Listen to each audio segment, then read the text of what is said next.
La sección que vamos a estar viendo ahorita es una de esas secciones que, de no ser por la posibilidad de la predicación expositiva, es decir, que estamos viendo los pasajes en orden, difícilmente podríamos hacerle justicia, porque es bien importante todo el contexto de Juan capítulo 6 para poder nosotros comprender y valorar también toda la enseñanza que tiene esta sección para nosotros.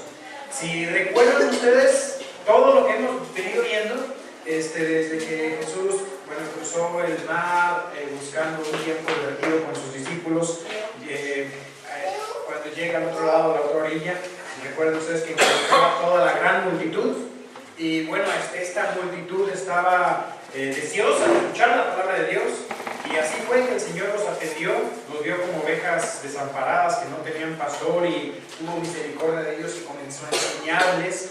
Estuvo enseñándoles, no tenemos ahí toda la enseñanza en la escritura. Muy probablemente esa enseñanza pues se encuentra en otros lugares, también en otros evangelios. En muchas ocasiones Jesús repitió mensajes en un lugar y lo repitió en otro lugar, entonces probablemente que tengamos esa enseñanza ahí. Pero el evangelista se centra en algo que ocurrió, y bueno, 4 evangelios narran este hecho, y fue la alimentación de los 5,000. Cuando se hizo ya de noche, el Señor pues les dice a los discípulos, vienen ellos y dicen, oye, despídelos porque ya es tarde, y Jesús les dice, dale vosotros de comer. Y bueno, tras esto, ya estudiamos lo que fue el milagro de la alimentación de los 5,000. Y bueno, Jesús regresa, se sube a la barca, los discípulos se suben a la barca, se adelantan, él viene caminando sobre las aguas, los encuentra ahí en el camino, y bueno, ahí se asustan pensando que es un fantasma. Ocurre el milagro también de que Jesús caminó sobre el mar, y llegan a la otra orilla. En la mañana, como ya amanece y todos los que se habían quedado allá con la panza llena, despiertan, buscan a Jesús, dicen, pues ¿dónde está? Porque él se quedó, no había más que una barca, ¿dónde está el Señor? Y lo fueron a buscar. Llegan nuevamente a Capernaum, es todo el milagro de la alimentación con Betsaida. Llegan a Capernaum, y ahí en Capernaum lo encuentran y le preguntan, Señor, ¿cómo llegaste acá? Jesús se centra, más que en esa pregunta, se centra en la razón por la cual le buscaban. Entrando ya un poquito ahí, si ustedes buscan Juan capítulo 6, el versículo 26, Jesús les dice, de cierto me buscáis, no porque habéis visto las señales, sino porque comisteis el pan y os saciasteis. Y de ahí fue nuestra última predicación, el tema de la enseñanza de Jesús cuando dijo, yo soy el pan de vida. Esto causó todo un revuelo entre ellos, porque recuerda que el judío tenía muy clara la enseñanza y la obediencia a eso de nunca comer sangre. Y de pronto Jesús les dice, si ustedes no comen mi carne y beben mi sangre, no podéis tener vida eterna. Estudiamos qué significa eso. No significa participar de la cena del Señor. No significa ser teófago o comer a Dios. ¿Cómo encontramos esto? La respuesta estaba en el versículo 35, cuando dice, yo soy el pan de vida. El que a mí viene, nunca tendrá hambre. Y el que en mí cree, no tendrá sed jamás. Entonces, ¿qué significaría según este versículo comer a Cristo? Venir a Él. Venir a Él significa participar, ser parte de Él. Y el que en mí cree, no tendrá sed jamás. ¿Qué significaría beber su sangre? Es creer en Él. Hoy probablemente veamos un poquito más de eso. Justamente en la lectura de hoy encontré un pasaje paralelo, déjenme poner aquí la mano porque no lo anoté en mi sermón hasta que leí hoy en la mañana. Lo voy a buscar aquí para tenerlo a mano. Bien, terminó toda esta disertación del Señor Jesús y enseñanza también en cuanto a la importancia de ser parte de Él. Y llegamos nosotros al versículo 59, donde terminamos diciendo, estas cosas dijo en la sinagoga, enseñando en Capernaum. normalmente este mensaje de yo soy el pan de vida en los discípulos debería de provocar que uno pensaría tranquilidad, paz, seguridad, ¿no? Pero ¿qué pasó? Versículo 60. Al oírlas, muchos de sus discípulos dijeron: dura es la palabra, ¿quién la puede oír? Y murmuraban, ¿quiénes? Versículo 61. Dice, sabiendo Jesús en sí mismo que sus discípulos murmuraban de esto, les dijo: ¿esto os ofende? ¿Quiénes murmuraban? En el versículo 60 dice: muchos. No solamente unos pocos, eran muchos. ¿Y quiénes eran sus discípulos en este caso? No nos referimos aquí a los 12, a los apóstoles. Ellos, al final vamos a ver cuál es la reacción de ellos. Pero muchos de esa multitud que estaba siguiendo al Señor habían murmurado. Ahora nos vamos a encontrar en un momento crítico que, en el ministerio del Señor Jesús. ¿Recuerdas cuando hemos bosquejado los 3 años de ministerio, 3 años y medio del ministerio del Señor Jesús? La primera sección fue, o el primer año, lo llamamos el año de inauguración.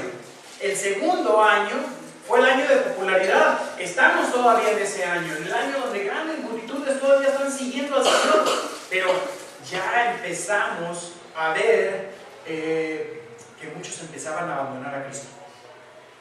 Estamos al final de ese año de popularidad del Señor Jesús y muchos le empezaban a abandonar. Y creo que esto va a ser el estudio de hoy va a ser muy determinante. También tiene que, para nuestras propias vidas, tiene que marcarnos la razón por la cual yo estoy hoy congregándome, la razón por la cual hoy yo soy cristiano y hasta dónde estaría yo dispuesto a seguir siendo cristiano. Y bueno, fíjate que cuando dicen aquí, dura es la palabra, dura es una palabra griega que significa difícil. No difícil de entender, sino difícil de aceptar. Por eso se traduce como duras. No era que necesitaban una explicación. O sea, si el Señor Jesús se hubiera dado cuenta, porque lo sabía, si entendían o no entendían, ¿qué hacían los discípulos? Venían y le preguntaban: Señor, explícanos.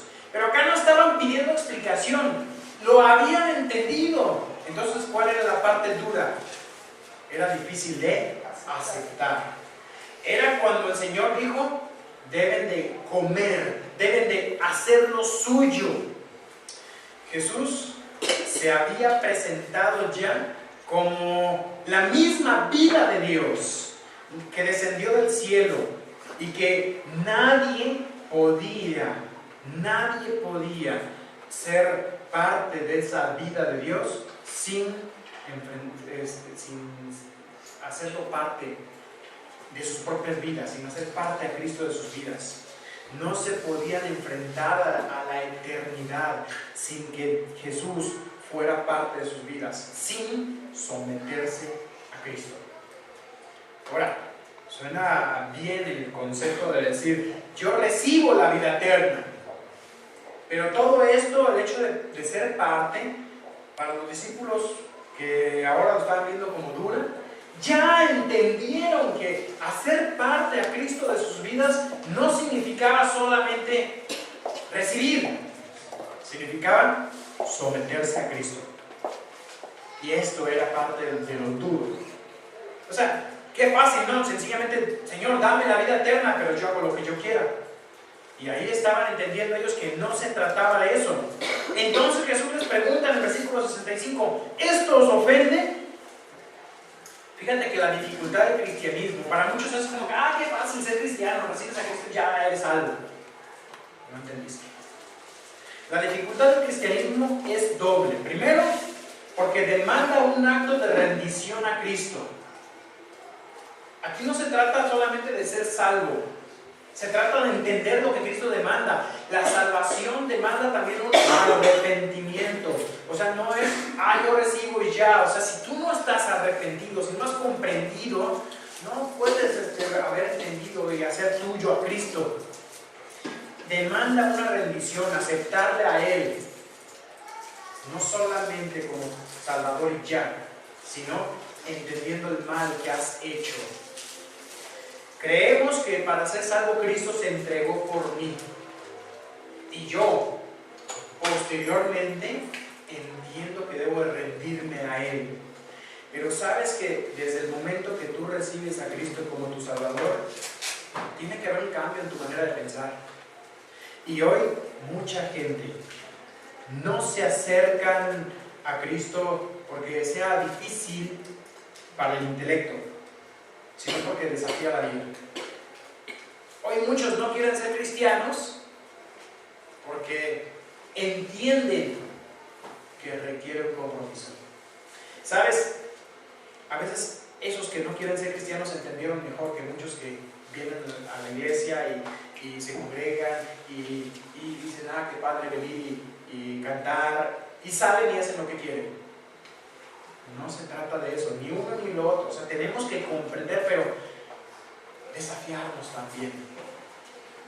Al final vamos a ver la respuesta, pero lo que quiero yo centrarme ahora es, en primer lugar, en cómo es posible esto. ¿Cómo es posible que yo pueda comprender? Y, ¿sabes? El primer punto que vamos a ver es cómo el Espíritu Santo es imprescindible. En segundo lugar, vamos a ver las actitudes es como si fueran dos hermositos, en este caso.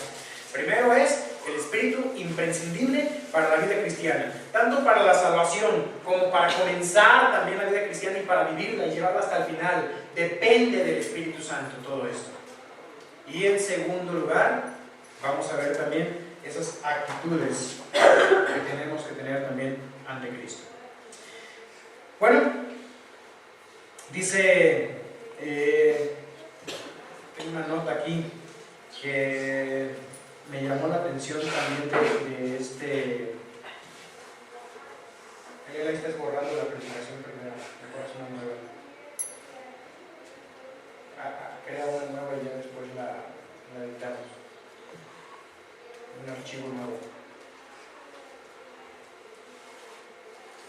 Control N y hacer un nuevo. Acaba.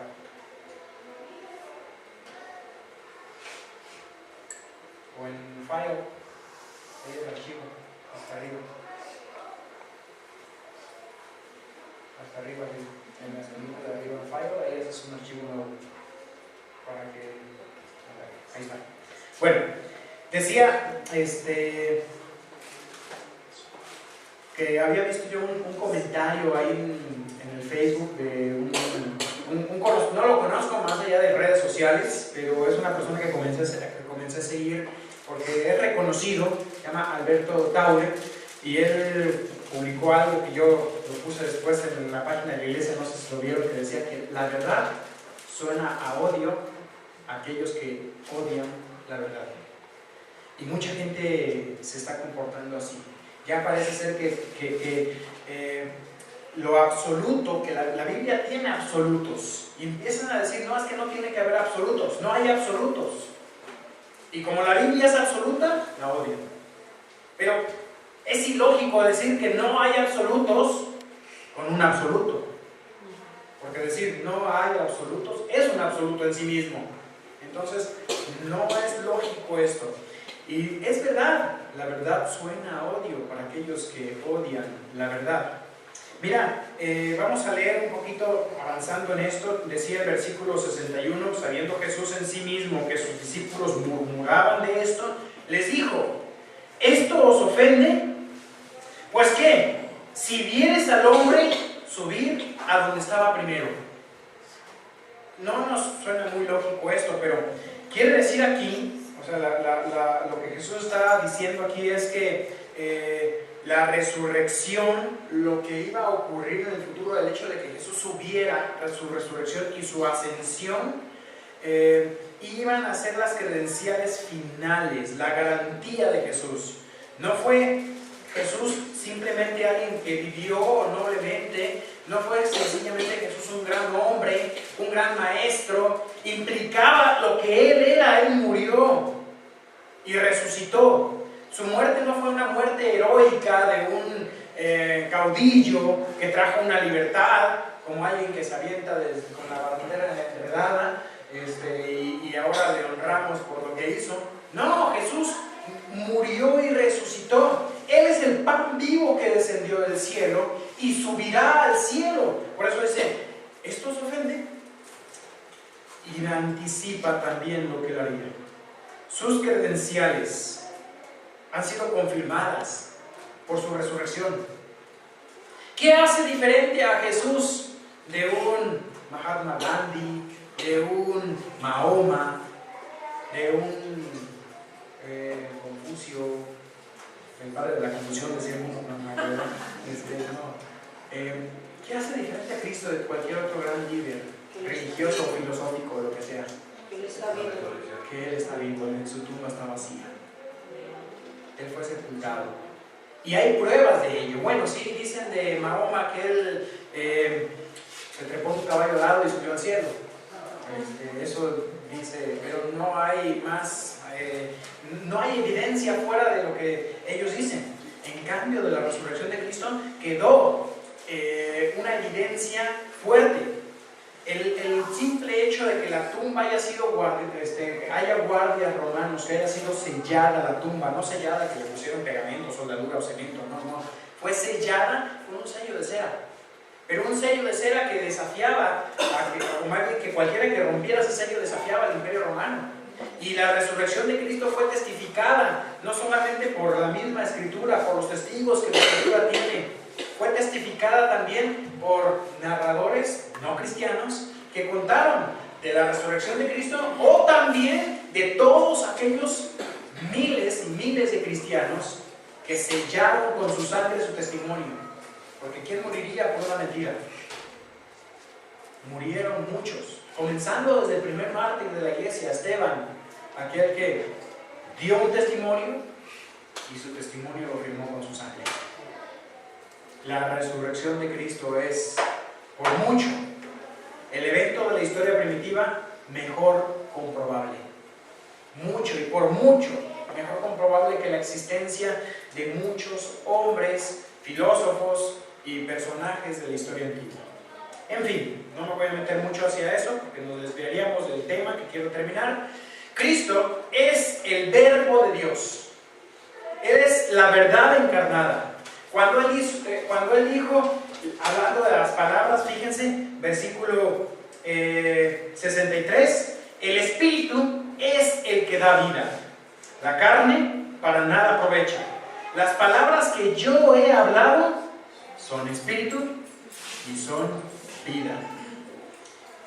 Lo único absolutamente imprescindible y necesario para una transformación es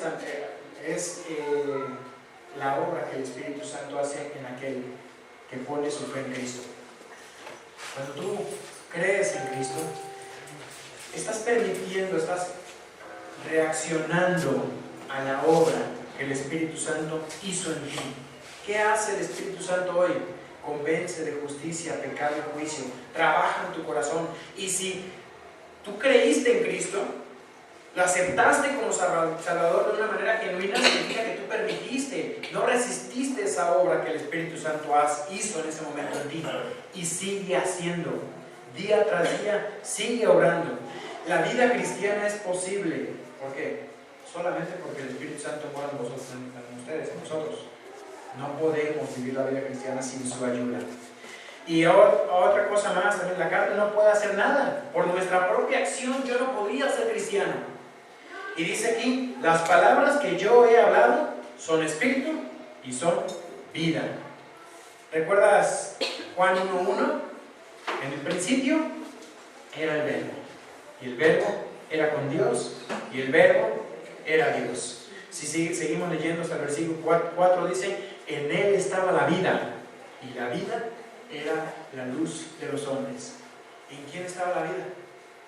En Cristo. Él es el Verbo, Él es la palabra. Por eso podemos entender lo que significa haberle aceptado como Salvador, haberlo hecho mío, haberlo hecho propio. En otro lugar también, ese es el pasaje que les decía yo de mi lectura de hoy, Juan 17, versículo 8, dice Jesús aquí, porque yo les he dado las palabras que me diste y las recibieron. Estoy leyendo la versión, la Biblia de las Américas, y hago hincapié en esta versión también porque me gusta que pone en cursivas las palabras que se agregaron para comprender un poquito mejor en nuestro idioma normal. Pero la palabra las está en cursivas. Si tienen ustedes ahí la Biblia en la YouVersion, ahí la estoy leyendo. ¿Qué significa que está en cursiva? Que significa que literalmente dice: porque yo les he dado las palabras que me diste, y recibieron y entendieron que en verdad salí de ti, y creyeron que tú me enviaste. No sé si me doy a entender ahora con esto. Cuando Jesús dijo que comer y beber significaba venir y creer, aquí lo enfatiza nuevamente: recibieron, entendieron y creyeron que tú me enviaste. Eso es hacer mío a Cristo: recibir, entender, creer. Yo no puedo no puedo creer algo que no he entendido.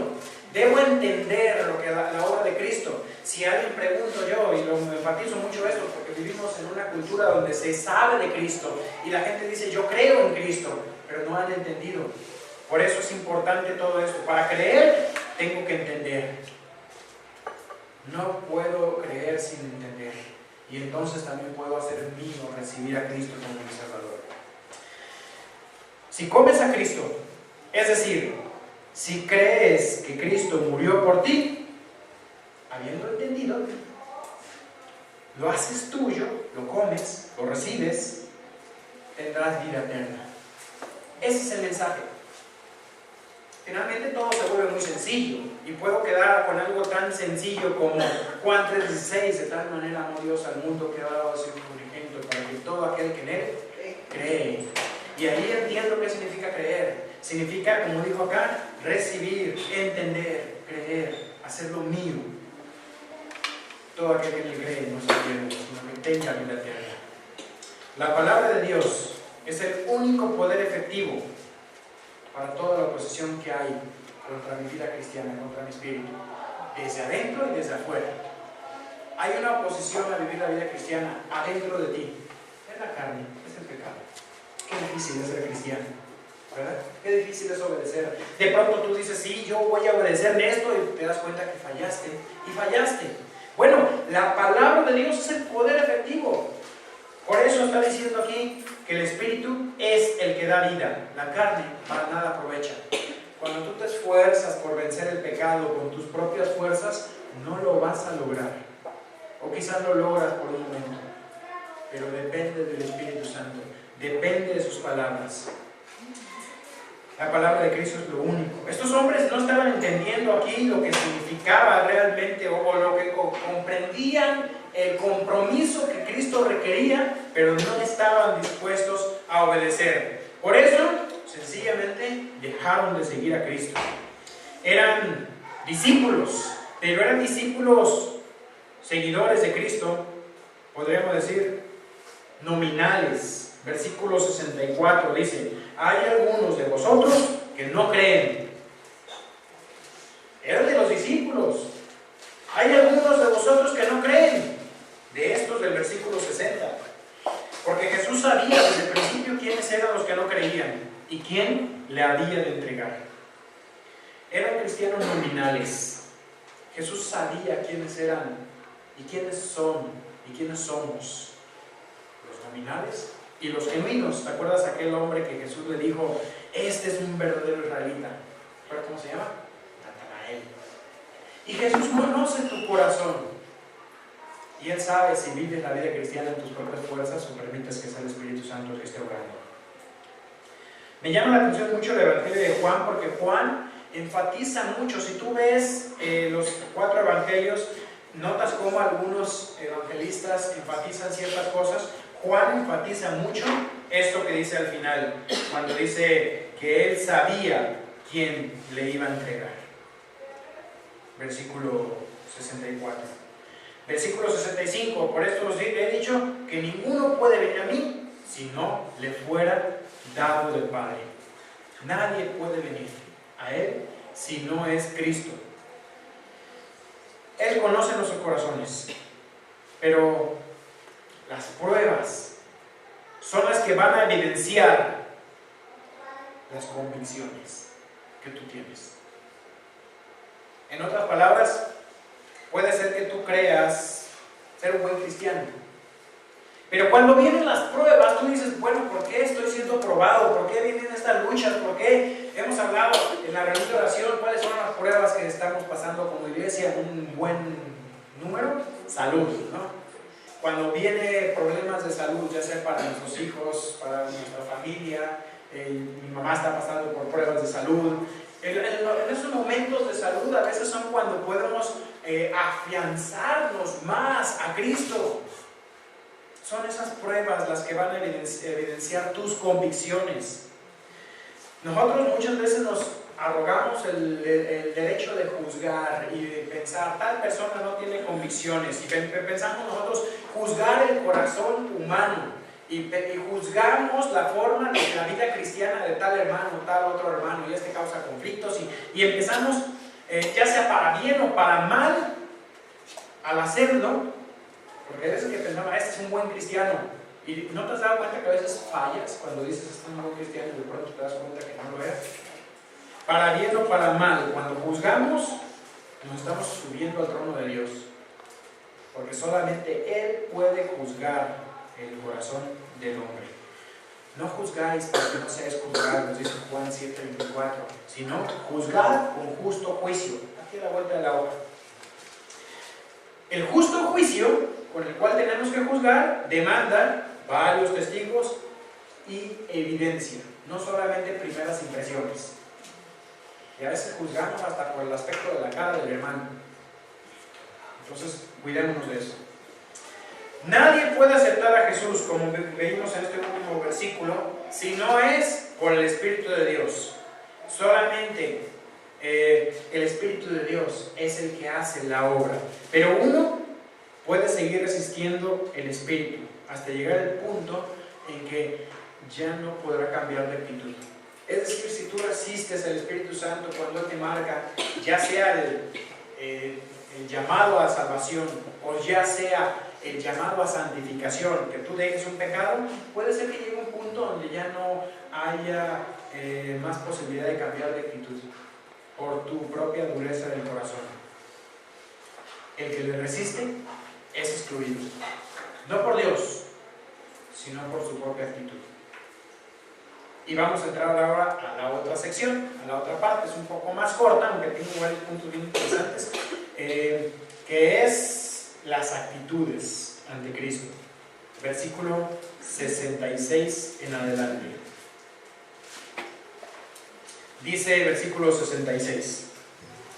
Desde entonces, muchos de sus discípulos volvieron atrás y ya no andaban con Él. Analicemos un poquito esto. Es un pasaje con mucha tragedia, porque es el principio del fin para nuestro Señor Jesucristo, para su vida terrenal.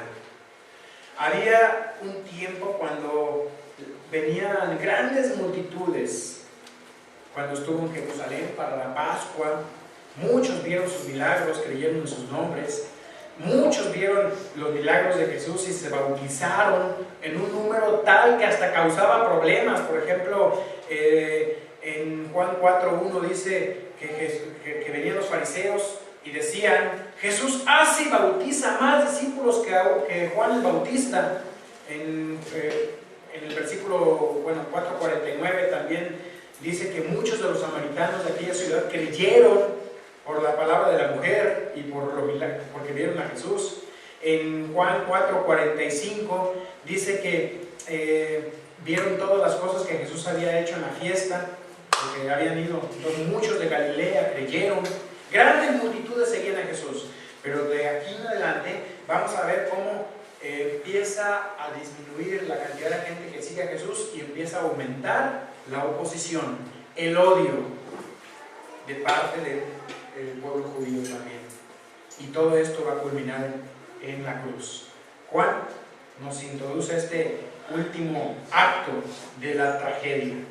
Pero todo esto, fíjate que estamos hablando de circunstancias. Son las circunstancias que pasamos día a día las que demuestran el corazón, la razón por la cual están siguiendo a Jesús. Tres cosas. hubo defección. Segunda, hubo deterioro. Y tercero, hubo resolución. Hubo defección. Una palabra un poquito extraña, yo estaba buscando si la cambiaba por otra, pero luego cuando busqué en el diccionario qué significaba defección, dije, esta es ideal. Defección, acto de abandonar una causa o de separarse de ella con deslealtad. Eso es lo que el diccionario dice.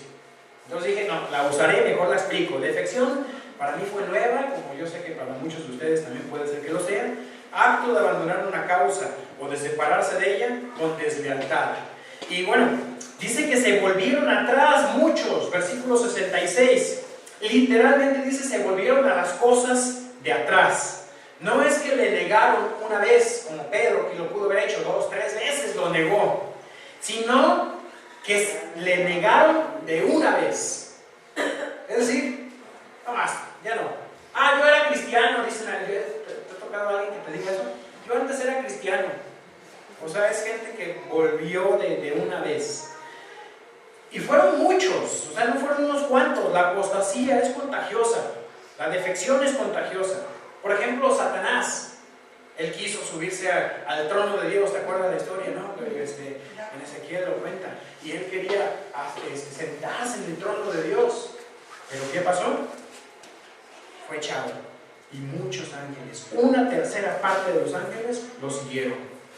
La defección es contagiosa, la apostasía es contagiosa. Se volvieron atrás, es decir, dejaron de andar con Jesús. Esto fue por varias razones. Puede ser que vieron claramente hacia dónde se dirigía Jesús con lo que estaba haciendo. Uno, no podía desafiar a las autoridades como lo estaba haciendo Jesús y salirse con la suya. Sabían que seguir a Jesús podía causar la muerte. Así que estaba yendo al desastre, pensaban. Y así que más vale que nos desmarquemos a tiempo de Jesús. Y es como hoy en día muchos, no, es que seguir siendo cristiano ya estoy viendo que me va a causar conflictos con mi familia, con mis conocidos, con mis amigos. Y de pronto ya cuando te empiezan a decir, es que ya eres cristiano, ¿verdad? Y te empiezan a hacer de lado, entonces ahí tú tienes que decidir con quién vas a andar, con Jesús o con tus amigos. Con Jesús o con tu forma de vivir, que te trae tus beneficios. Con Jesús o como te piden tus patrones que seas para que puedas seguir trabajando acá. Por eso muchos ya no andaban con Jesús. Ya no les convino. Eran seguidores de conveniencia. Se ha dicho que el temple de un ejército se ve por cómo pelea cuando está cansado.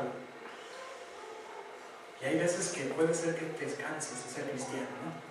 O que te canse la lucha y parece que viene la prueba tras prueba tras prueba, pero sabe que en medio de las pruebas Dios no va a permitir que seas probado más de lo que puedes soportar, pero sí puede permitir que seas probado hasta el límite y Él te sostiene.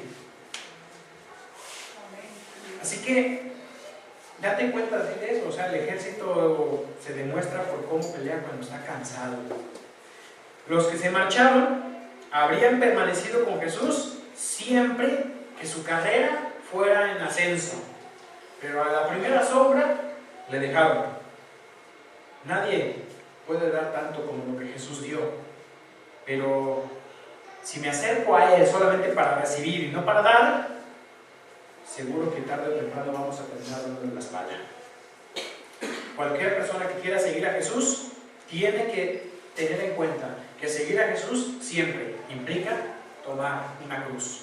Y tomar la cruz no significa sufrir por sufrir, significa estar dispuesto a morir. Morir a mí mismo, morir a lo que yo quiero. Así que hubo, en primer lugar, defección. En segundo lugar, hubo deterioro. Esto lo vamos a ver especialmente en Judas. Y me voy a saltar unos versículos que voy a dejar al final para la resolución de Pedro y de los 12. Pero vamos a ver versículos 70 y 71 para ver aquí. Jesús les respondió: ¿no os he escogido yo a vosotros, los 12, y uno de vosotros es el diablo? Hablaba de Judas Iscariote, hijo de Simón, porque este era el que le iba a entregar, y era uno de los 12. Qué interesante. Les decía yo cómo Juan enfatiza mucho a Judas. Lo mencionó ya antes cuando dice en el versículo 64 que Jesús sabía a quién le iba a entregar. Lo menciona ahora. Y es Juan el que narra con más detalle también la traición de Judas. A Juan debió haberle dolido mucho en el corazón lo que Judas hizo. Era alguien en que confiaban. Jesús le mostró confianza.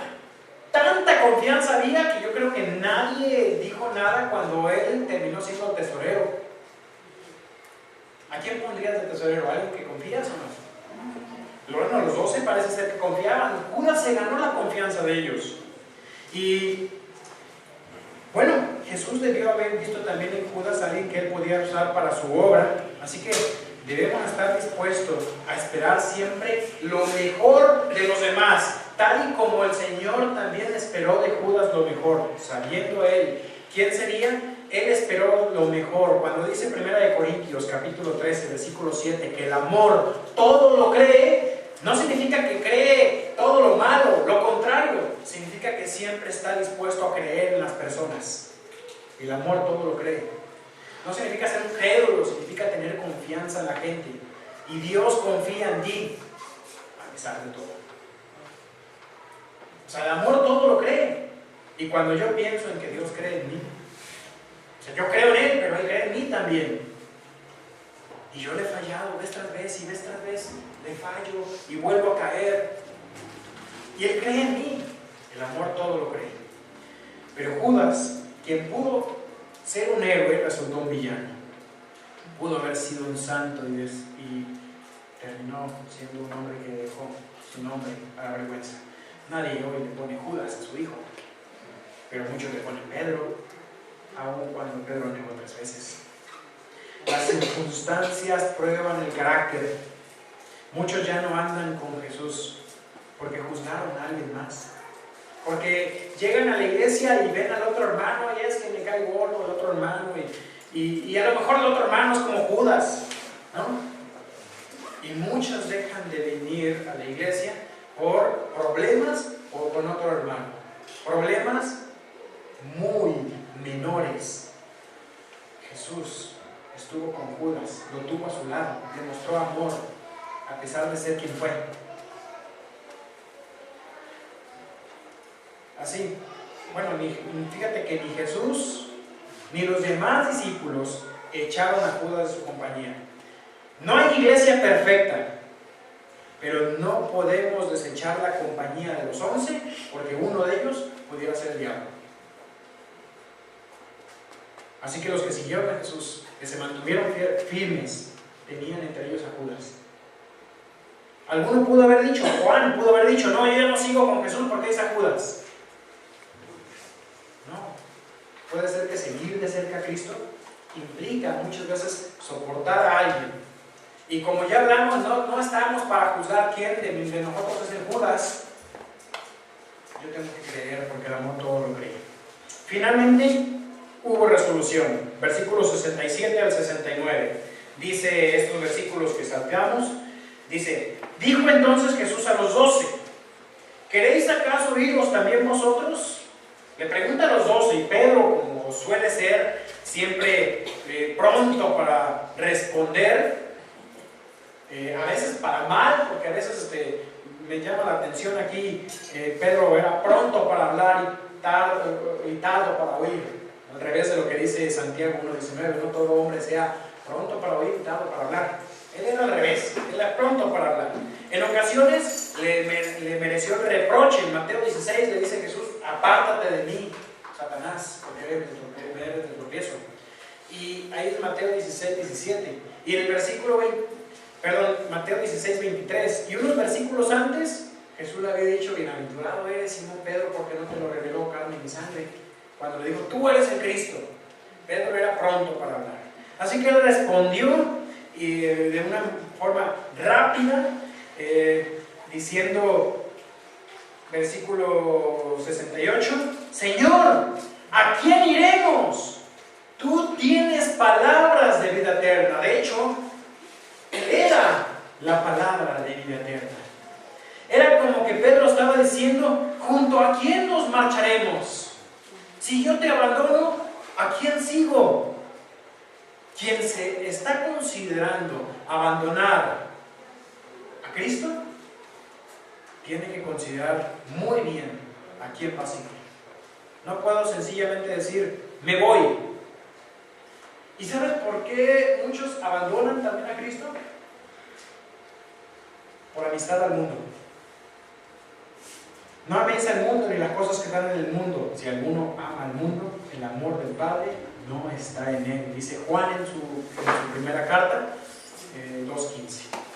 O más claro y más duro, Santiago, el mismo hermano en carta del Señor, lo dijo.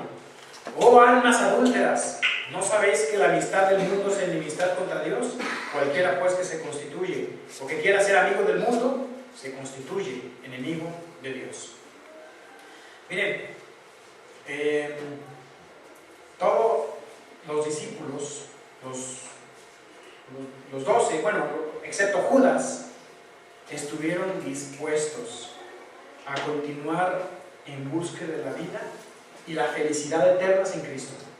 Quiero tocar un punto ahora acerca del aspecto de la felicidad. Dios no nos llamó propiamente a ser felices.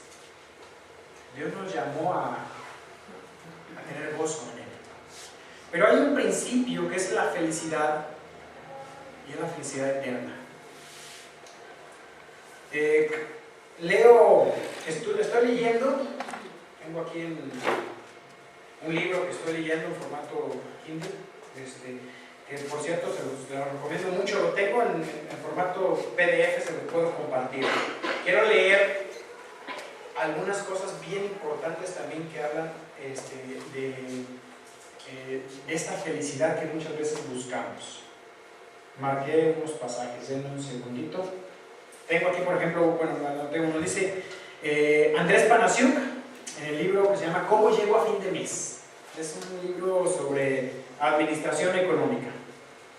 Y dice aquí, cada uno de nosotros necesitamos aprender a ser felices dentro del estrato socioeconómico en el cual nos toca vivir.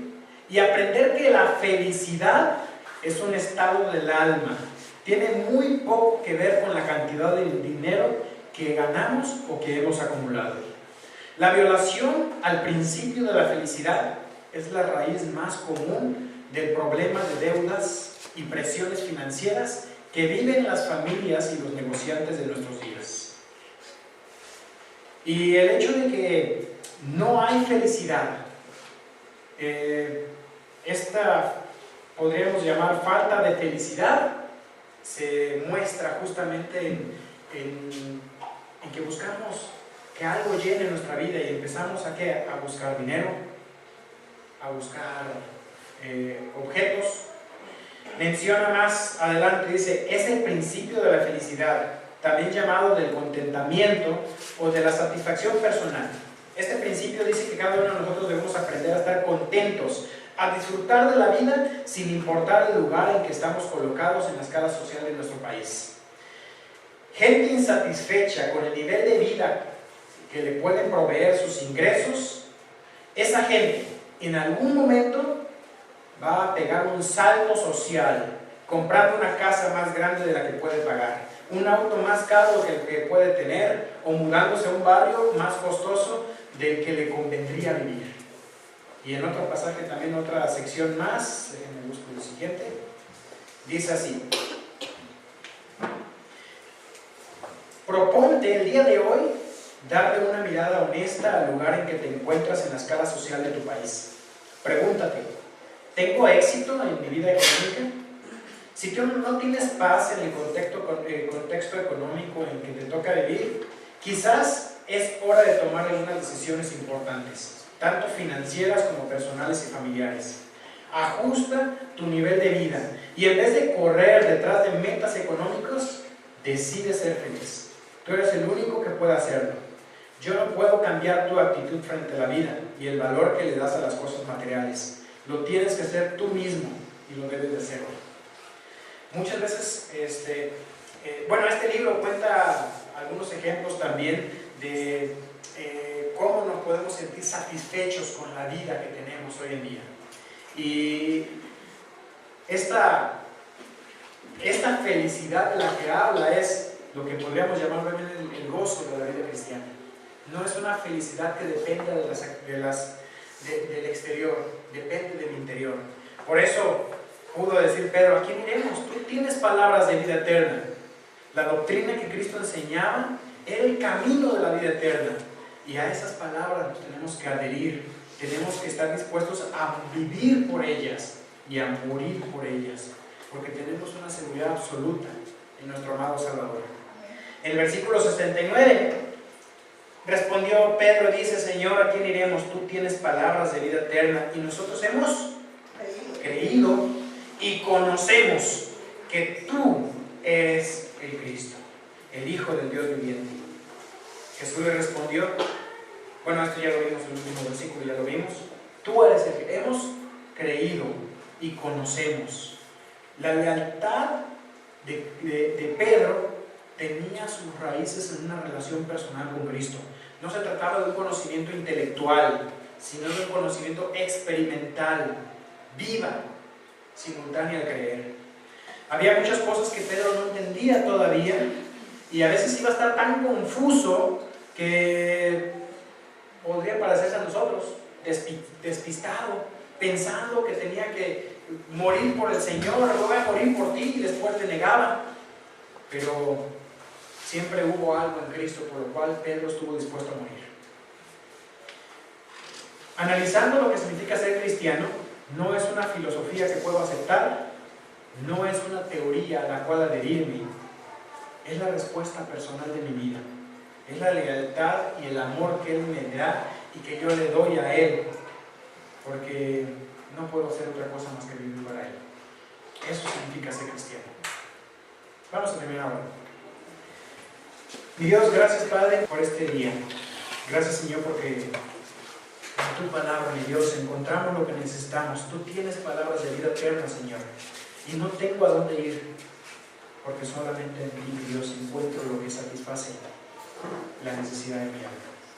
Gracias Dios por ti, por tu palabra. En el nombre de Jesús.